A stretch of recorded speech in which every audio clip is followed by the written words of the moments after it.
Et nous enchaînons à présent avec Enjeu patrimoine, un enjeu patrimoine où nous allons nous poser une question. Faut-il prendre en compte la baisse de l'euro face au dollar dans la gestion de son patrimoine? Pour rappel, avec quelques éléments de contexte, l'euro qui recule de manière presque continue depuis plusieurs mois et qui, après avoir atteint la parité avec le dollar, est désormais moins fort que le dollar, une première depuis une petite dizaine d'années. On peut donc légitimement se poser la question de l'impact que cela peut avoir ou non sur la gestion de son patrimoine et notamment sur les différents placements que l'on veut réaliser ou que l'on a déjà réalisés. Pour en parler, nous avons le plaisir de recevoir sur le plateau de Smart Patrimoine Aude Pluvallard, fondatrice de Aramis Finance. Bonjour Aude Pluvallard. Bonjour. Bienvenue sur le plateau de Smart Patrimoine. Nous avons le plaisir également d'accueillir Fabien Moisy, banquier privé chez Natixis Wealth Management. Bonjour Fabien Moisy. Bonjour Nicolas. Bienvenue également sur le plateau de Smart Patrimoine. On va commencer avec vous, Aude Pluvallard. Je vais vous poser la question de but en blanc. Faut-il prendre en compte la baisse de l'euro dans la gestion de son patrimoine? On évoque beaucoup dans cette émission le fait qu'il faut prendre en compte l'inflation. Est-ce que la baisse de l'euro face au dollar est un sujet à prendre en compte dans des investissements qu'on peut avoir en bourse, des investissements immobiliers ou autres? Effectivement, mais il faut peut-être se repositionner sur des éléments contextuels. Pourquoi, à un moment donné, cet euro qui faiblit, on a tous en tête finalement ces difficultés d'approvisionnement de l'énergie, ce manque de réactivité, ce différé par rapport à la remontée des taux américains. Bien sûr. Et donc, on a un vrai phénomène réellement long sur cette baisse de l'euro. D'accord. Après, sur la prise en compte au quotidien dans la gestion de portefeuille, la gestion de patrimoine, on peut avoir finalement différentes approches en fonction des clients et des allocations qui ont été mises en place. Puisque vous pouvez avoir des clients finalement qui ont, si vous voulez, une gestion avec une volonté d'écarter complètement finalement ce change, donc cette évolution finalement des monnaies. D'accord. Et si vous êtes dans une gestion qui est paramétrée, qui est mise en place pour traiter de l'euro, finalement, en fait, cet effet dollar n'a pas beaucoup d'impact? Moins, à tout le moins, moins. D'accord, ouais. Même si, effectivement, dans un contexte de marché baissier, vous allez avoir des portefeuilles qui sont un petit peu en souffrance. Alors que si vous avez une gestion, une allocation d'actifs qui est beaucoup plus internationale, effectivement, dans ce cadre, finalement, on va devoir beaucoup plus prendre en compte cette évolution. Ça veut dire que, si je caricature, si je ne suis investi sur des marchés boursiers que en France et en Europe, je suis moins impacté par la faiblesse de l'euro normalement dans la gestion de mon patrimoine. Vous pouvez, dans une certaine mesure, si vous voulez, presque contourner la difficulté. Par contre... Donc il y a quand même une difficulté, c'est à prendre en compte. C'est à prendre en compte, bien sûr. Mais en fait, si vous implémentez un portefeuille qui n'est pas un portefeuille action, mais plutôt un portefeuille obligataire, là, si vous voulez, votre risque de change, votre fluctuation de la monnaie va avoir finalement encore beaucoup plus d'importance. D'accord. Donc vraiment, nécessité de faire attention, de bien adresser la problématique en fonction des orientations de gestion pour apporter les réponses adéquates. Fabien Moisy, il faut donc orienter la problématique en fonction des orientations de gestion, que ce soit actions, obligations ou en fonction des zones géographiques dans lesquelles on est déjà investi ou on veut investir. Oui, tout à fait. Il y a une distinction à opérer effectivement entre les classes d'actifs. Bon, le premier conseil, c'est, comme on le disait tout à l'heure avec Aude, c'est d'éviter des paris spéculatifs de court terme. Le marché des changes est par nature extrêmement volatile et peut donner lieu à des retournements de tendance. Alors, vous avez raison de le préciser, quand on parle d'intégrer le recul de l'euro dans la gestion de son patrimoine, on n'est pas en train d'évoquer le fait d'aller sur le Forex et d'aller trader sur le Forex. On parle d'intégrer les conséquences d'un recul de l'euro sur des investissements qu'on aurait réalisés. Exactement, mais je voulais quand même rappeler ça vous avez raison, ouais. à nos auditeurs et téléspectateurs, parce qu'effectivement, on voit trop souvent des particuliers qui jouent les tendances de court terme. Mais dans la gestion effectivement d'un patrimoine diversifié, dès lors qu'on met de côté l'épargne de précaution et qu'on se projette effectivement sur un patrimoine qui est investi dans un horizon de moyen-long terme, il est, selon nous, effectivement intéressant et censé effectivement d'avoir une diversification en devises et d'avoir effectivement une part structurelle d'actifs en dollars. D'accord. Donc il faut aller chercher des actifs en dollars parce que le dollar est plus fort, c'est ça, dans un objectif de diversification, c'est ça? L'intérêt d'avoir du dollar, il est triple. Le premier, c'est effectivement que ça permet de limiter l'impact de l'inflation qu'aujourd'hui nous importons, compte tenu de la faiblesse de l'euro. C'est un élément qui est important parce que la plupart des consommateurs européens raisonnent effectivement dans leur devise de référence qui est l'euro et jugent effectivement leur pouvoir d'achat réel à l'aune des augmentations qu'ils ont sur leur butin de paye. D'accord. En réalité, il y a un effet un petit peu pervers aujourd'hui dans la faiblesse de l'euro, c'est qu'une grande partie du coût de la vie aujourd'hui des ménages européens et français est indexé sur le coût du dollar. Vous avez 50% des importations de la zone euro qui sont facturées en dollars, que ce soit les matières premières, le gaz, le pétrole.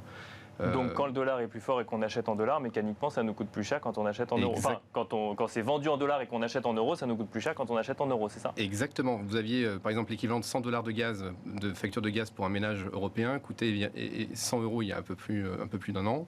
Aujourd'hui, c'est 86 €, pardon, excusez-moi. Et aujourd'hui, cette même facture de gaz pour les semaines dans $100 coûte 103 € pour un ménage européen. D'accord. Donc, de l'inflation. Donc, pour éviter cette inflation importée dans ces placements, si je reviens sur le sujet placement, il faut avoir quelques placements en dollars, c'est ça? Tout à fait. Ça permet de se protéger contre cela. Ça permet également d'avoir accès aujourd'hui au marché directeur qui reste le marché américain et qui offre aujourd'hui des opportunités d'investissement rémunératrices avec finalement le retour de l'attrait sur des classes d'actifs qui étaient un petit peu délaissées, comme les placements monétaires, les placements obligataires. Vous avez des comptes à terme aujourd'hui à 1 an qui rémunèrent 4,50% sur cette échéance, des obligations du Trésor à 2 ans américaines qui là aussi rapportent à peu près 4,5%.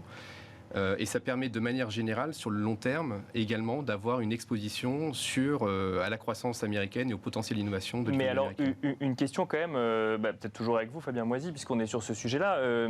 Si je veux effectivement, si je me dis qu'il faut que je sois peut-être un petit peu plus exposé au dollar, je vais mécaniquement, et que je veux y aller via des actions, je vais mécaniquement acheter des actions américaines. Mais si je les achète en France, je vais les payer en euros, en fait. Je vais importer mon inflation dollar-euro de la même manière.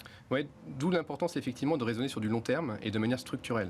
C'est-à-dire que pour les patrimoines, évidemment, la diversification en devises et la quote-part de dollars dans votre patrimoine sera plus ou moins importante en fonction de votre surface patrimoniale.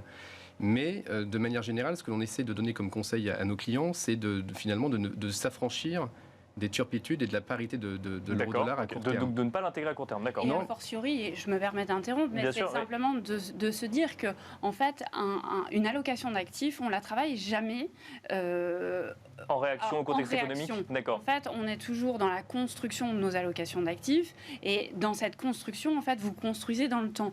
Donc moi, je dirais presque qu'à un moment donné, là, on est presque un peu trop tard.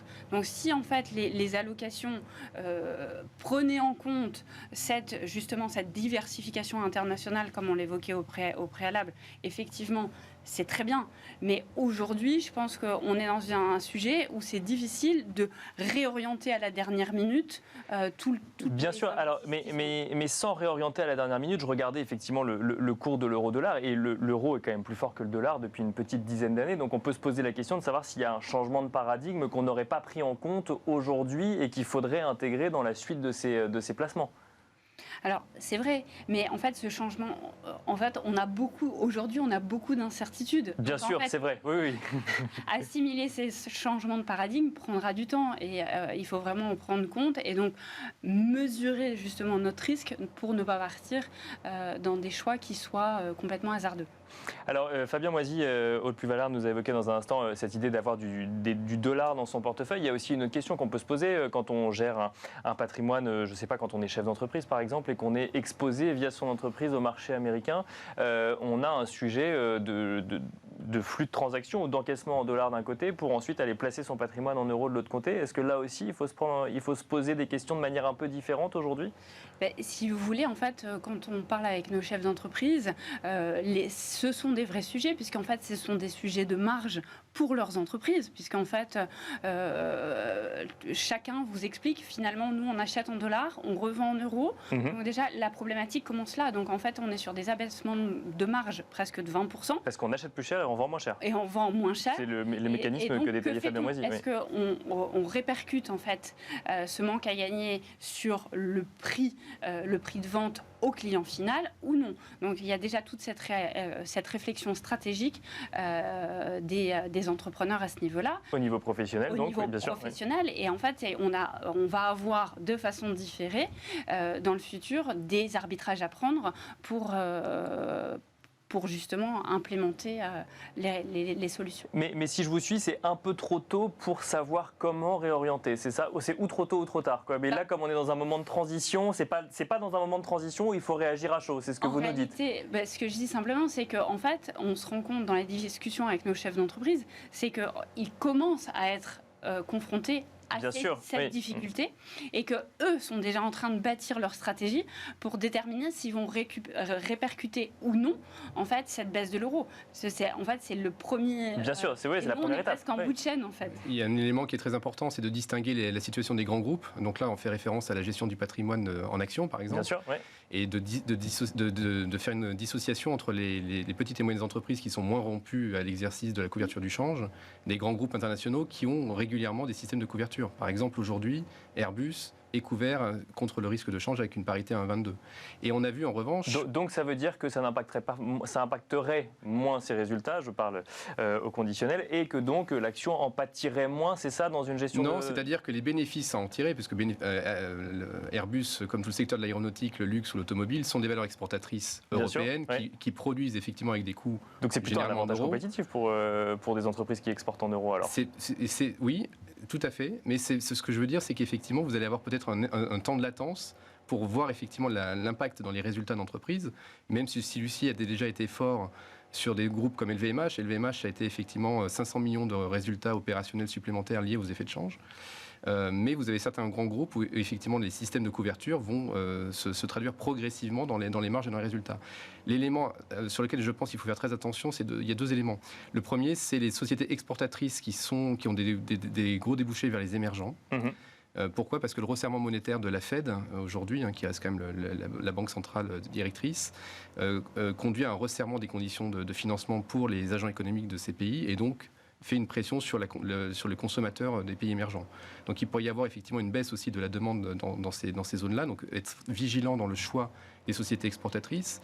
Et le dernier élément, je pense, c'est qu'on ne regarde peut-être pas suffisamment un phénomène qui est passé un peu sous les radars ces derniers temps, c'est le fait que beaucoup de sociétés européennes et internationales se sont endettées ou refinancées en dollars pour profiter des conditions de financement qui étaient favorables ces dernières années. D'accord. Et de ce fait, il y aura effectivement peut-être un impact au niveau bilanciel. Ça va leur coûter plus cher de rembourser sur la conversion effectivement de la dette en euros. D'accord. Et avec les covenants financiers qui peuvent être liés. Alors, il y a d'autres types d'investissements que les investissements actions qu'on peut mentionner dans cette émission, notamment l'immobilier ou le private equity. On a parlé de la situation des entreprises. Si on veut investir en private equity haute plus-valeur, donc directement dans des entreprises ou via des contrats en assurance vie qui investissent directement dans les entreprises, est-ce que cette baisse de l'euro face au dollar est un élément à prendre en compte ou pas du tout ? Je vais vous faire une réponse de juriste. Qu'est-ce que c'est ? La réponse de juriste, c'est simplement de dire que, en fait, on doit faire toujours une dichotomie entre son enveloppe juridique et les investissements. Donc, finalement, votre enveloppe juridique qu'est un contrat d'assurance vie ou des investissements dans une société, dans un fonds qui va prendre des cibles, des participations dans des entreprises françaises, cibles, finalement, seront finalement des enveloppes juridiques, des instruments juridiques, et ces instruments juridiques, après, derrière, on va avoir le travail financier et justement ce travail d'allocation d'actifs. Donc, en fait, tout va dépendre. Je n'aurai pas du tout la même réponse typiquement sur un résident fiscal français qui va vivre en euros, dépenser en euros versus une personne que l'on peut accompagner qui est en mobilité aux États-Unis, qui va générer des flux ou développer une entreprise aux États-Unis et avoir de ce fait en fait pouvoir investir des dollars. Donc d'accord. Il faut vraiment travailler sur la situation au cas par cas pour apporter la solution qui soit. Et alors le résident fiscal français, très rapidement, il a intérêt à investir dans des entreprises qui sont exposées au marché US, par exemple, ou dans le contexte actuel Alors, je vois que Fabien Moisy dit oui de la tête. Oui, moi, je partage le point. Déjà, le marché du private equity aux États-Unis, finalement, a une importance et une profondeur qui est bien plus importante que le marché français ou voire européen. Donc, oui. Oui, parce que... Ça, c'est pas une réponse de jury, c'est un grand oui. Donc, si vous voulez, oui, parce que les États-Unis ont un vrai savoir-faire par rapport à ça. On a un terreau d'entreprise qui est extrêmement important. Et donc, vraiment, recommandation à faire. Après... et on finira là-dessus, oui. Attention, parce qu'on ne va pas faire du private equity pour n'importe qui, dans n'importe quel condition. Bien sûr, ça dépend effectivement des profils d'investisseurs et il faut savoir effectivement que tout investissement a sa part de risque et connaître le couple rendement-risque. Merci beaucoup Aude Pluvalard, fondatrice de Aramis Finance, d'être venue sur le plateau de Smart Patrimoine. Merci Fabien Moisy, banquier privé chez Natixis Wealth Management. Merci à vous de nous avoir suivis et à demain à 13h sur Bismart.